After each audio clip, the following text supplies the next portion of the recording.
Now we will reapply power to the VFD.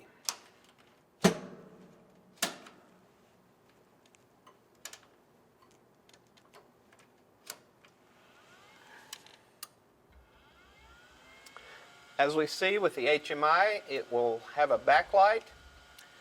And looking at the display of the HMI, we see in the top left-hand corner is a status display. This is displaying ready. If the VFD was running, it would show run. If it was in a fault, it would show a fault. Next to the status display is a direction arrow showing the direction of rotation of the motor. With the HMI, it can be changed to go in the reverse direction. The top center display says LOC, that is for local. Out of the box, from the factory, the drive is ready to operate in the local mode. Pressing the local remote button, we can switch to remote control. The top right-hand display is for motor speed. The three large displays are programmable and can display any read parameter in the VFD. In default, the top line display is motor speed in RPM. The center display is motor current. The bottom display is motor frequency in hertz. In the bottom right is telling what the soft keys are associated with. In the first power-up display, the right soft key is for menu.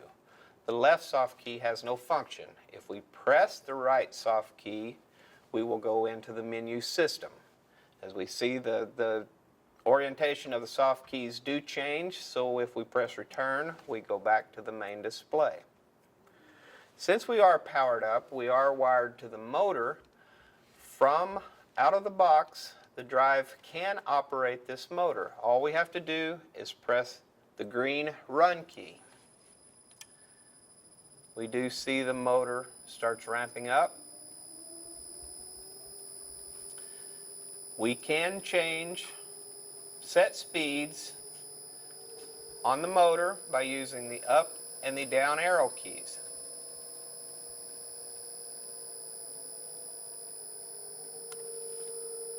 We also see by using the reverse key, the motor will slow down, go to 0, and then will return in the reverse direction at the same set speed that you previously set. If we press the stop key, the motor will ramp to a stop position. We see the display, status display will change from run to ready.